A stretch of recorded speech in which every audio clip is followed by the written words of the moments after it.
The rest of the story. It was not quite 1 year ago. Bill's wife got the urge to clean house. She disappeared up in the attic for a while, then called down to Bill. There were just too many boxes up there, too much junk in them. What did Bill want to do with it all? And Bill called up the stairs, throw it all out. A few minutes more passed, and then Bill's wife called down and said, "You'd better come up here and take a look."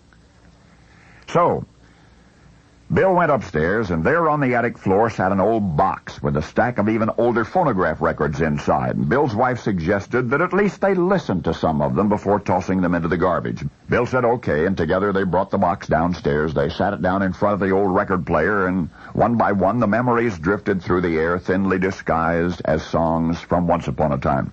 But then they got to one record, one song that jolted Bill from his easy chair and made him just stand there wide-eyed, motionless and breathless.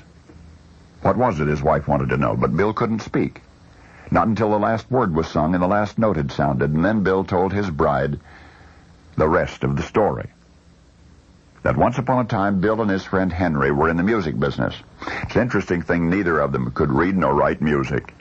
Bill and Henry could sing. They could sing pretty well, but either they had always known the songs they sang, or they had to learn them slowly and carefully by listening to somebody else sing them. Well, anyway, one day, Bill ran to Henry with some great news. He, Bill, had an opportunity to cut a record with Capitol, but he needed a new song, something really slick to start the record off right. Henry said, "I have just the right thing." But again, the problem was that the only way Bill could learn the new number would be by hearing Henry sing it over and over and over. So Henry offered to do Bill a favor. He, Henry, would go down to the recording studio with his guitar. He'd make one of those acetate demonstration discs, and then Bill could have that one and only copy and listen to it over and over and over again until he learned the song. And that's what happened. After Bill had recorded the number for Capitol, he threw the old demo recording with Henry singing it in a box and forgot all about it until last year. 37 years later.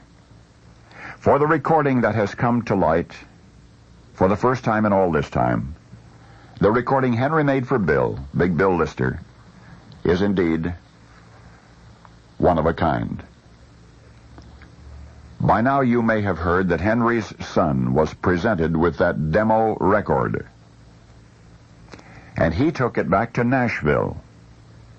And through the grace of clever audio engineers and a little bit of studio magic, what they did was to allow him to sing at the same time that record was being played, and both sounds were being recorded simultaneously.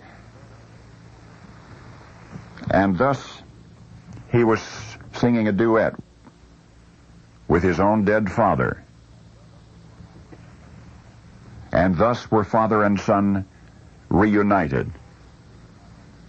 It's a tune called "There's a Tear in My Beer." It's a melody that has been singing in the dark for 4 decades, only now to become the basis for the impossible country music collaboration of 2 men with one legendary name, Senior and Junior, Hank Williams.